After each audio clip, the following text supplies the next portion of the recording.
Hello everyone, and welcome back to my channel, where everything you're about to hear and see has been done in one take. I'm your host, the One Take Man. At the time of this upload, it will have been 22 years and 2 days since the premiere of Farscape, and also 18 years since the show ended.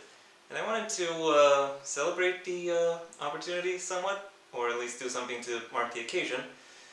However, like the review of the top 10, however, I don't think enough of you know enough about Farscape to where you would really get my point. So instead, I decided I would do a rundown, retrospective, overview, whatever you want to call it. If you're here for the TLDW, then let me just say Farscape is an absolutely great series. It uses a pretty simple premise, namely the fish out of water. However, it manages to wring every single bit of drama, mystery, suspense, wonder, and amazement out of its setting and stories. And it does so in a very realistic-ish and believable way, while also allowing for lots of twists and turns. It is kind of a niche show, and it might be a bit hard to get into it, but once you do, it it is simply a great show. If I were to rate it, I would give it a 4 out of 5. Around that point, yeah. So what is it actually about? Well, it's the main character. I can say this about the main character.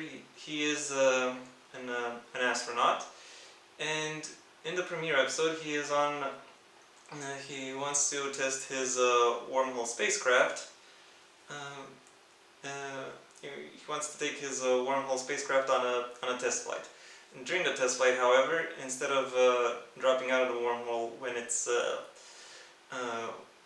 when he wants, he gets flying somewhere far out into space and finds himself on a ship that is filled with escaped prisoners trying to flee their captors.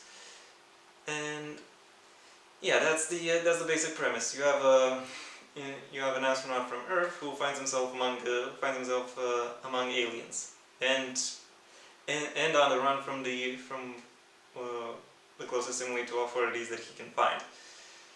And there are three storylines that run throughout the entire series. The first one is the astronaut's efforts to figure out what happened to him and how he can get back to Earth. There is the chase story of the main crew being pursued by the authorities, and and then there is the basic survival stories that the basic survival stories that the main cast find themselves involved in because of the more dangerous places they flee to in order to escape their pursuers. And yeah, that is the general overview of the series. And somehow the showrunners managed to squeeze 4 seasons and a miniseries out of it. I hope this doesn't seem too generic, because even though there are certain aspects that characterize the series as a whole, if you look at it season by season, you will notice that there are specific tendencies that emerge. So let's talk a bit into that. The first season focuses pretty heavily on the more grounded, more basic survival stories, and on how the main cast gets into the various shenanigans with the various worlds and people they come across as they are trying to escape, and and how they try to deal with the threats that emerge. A lot of the characterization, at least in the beginning, is done through indirect means, by showing how they respond to the changes in the setting and to the threats contained therein. Uh, However, there are certain character-centric episodes that delve a bit into the history, into the motivation, and into the backstory of the various characters, as well as the world at large and the societies that make it up. Standouts from this season is the standout episode of this season. I can't speak today. Is the premiere, i.e., the very first episode, which is called Premiere, because that's not confusing at all. It is the standout of the season precisely because it introduces all the main plot elements that most everyone will need to know in order to get into the series. However, it does so in a very economical and very relatable, very easy to follow way. It is almost effortless. Other standouts from this season include IET, PK Tech Girl, That Old Black Magic, Durka Returns, A Human Reaction, as well as the two-parter Nerve, A Hidden Memory. This Farscape has some pretty weird dealings with their multi-part episodes. Instead of doing something that most series at the time have done, which is give multi-part episodes the same name, or give the same name to all parts in a multi-parter, they either do separate titles, or they do a name for the multi-parter itself, and then various subtitles for the parts. The thing is, it's kind of arbitrary when it comes to when it chooses to do what. So yeah, that kind of adds to the strangeness, but not necessarily in a good way. Moving on, the second season still sees some of the more basic survival survival-focused episodes. However, there are also a lot more episodes about that are character-centric, and that focus on showing how these characters function, what drives them to think and act in the ways they do, and also how the world itself, or how the various societies they meet, or various people they encounter, what principles also drive them. And we also get to see more of a camaraderie and stronger bonds building themselves between all of the between the characters. Standout episode of this season is the three-parter Liars, Guns, and Money, precisely for how it manages to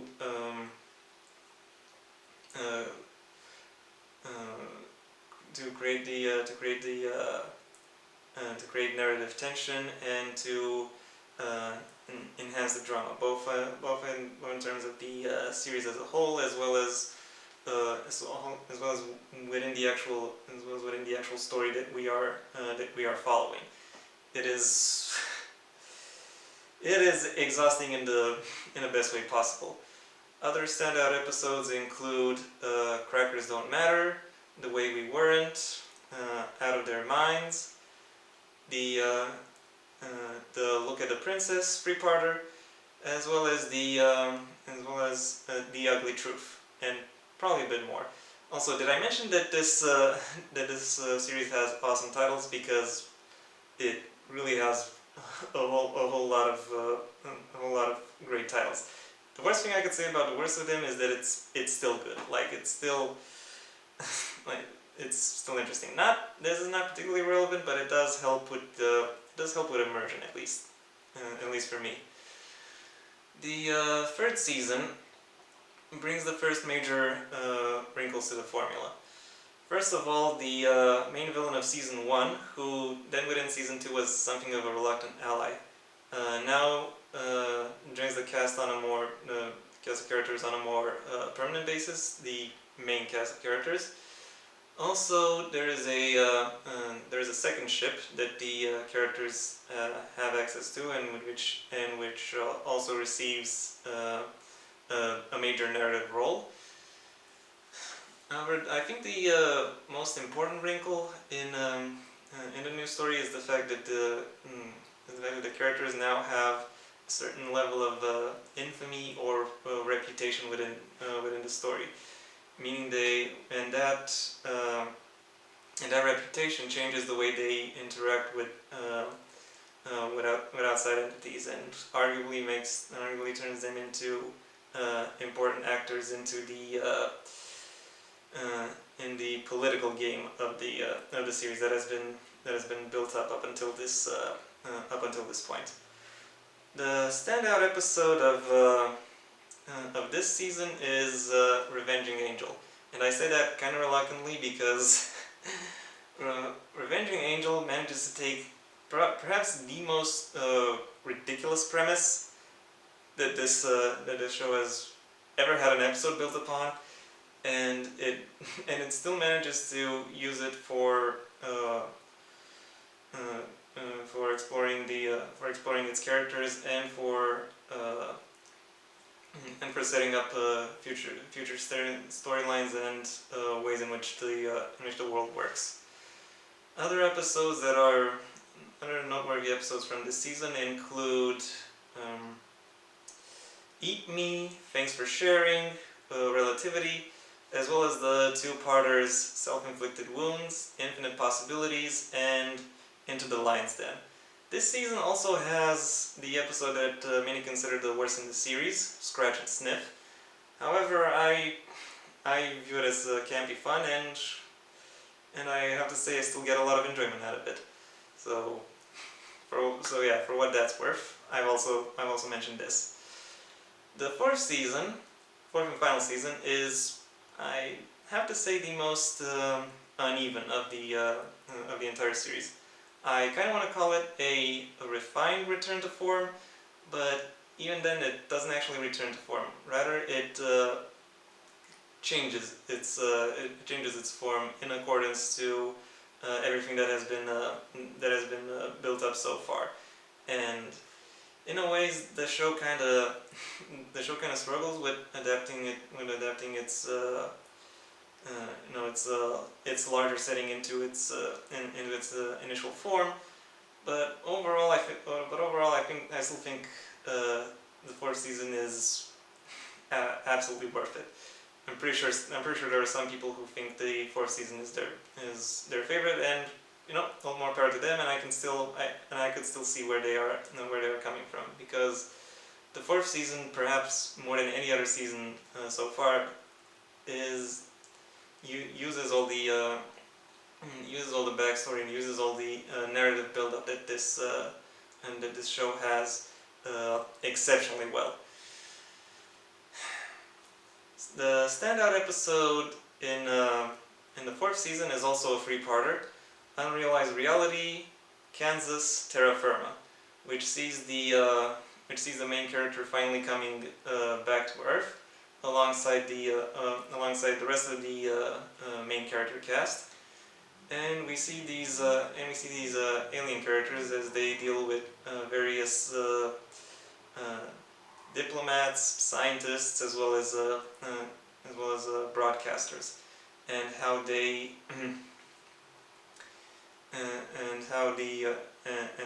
latter groups deal with the realization that they are not alone in the universe. That is truth be told only part of it. The other part revolves around wormhole technology, which has been developed throughout the course of the series, as in we get to see how it's technically supposed to work, and what it is you can do with it. That being said, and no, there's nothing with that being said. This three-parter definitely stands out within the season. Other noteworthy episodes from the season include the two-parter What Was Lost, I Shrink Therefore I Am, Mental as Anything, Bringing Home the Beacon, Prayer, and last but not least, the We're So Screwed three-parter. There is also the miniseries, but I can't really summarize that without spoiling it. Suffice it to say, it answers I would say the main plot line that was left dangling, and it does so with the same level of grit and passion and sympathy as was displayed throughout the entire rest of the show, given it wasn't indeed made by the same people. And if you've seen all 4 seasons of Farscape, you also have to watch the miniseries, Farscape: The Peacekeeper Wars, because it is definitely worth it.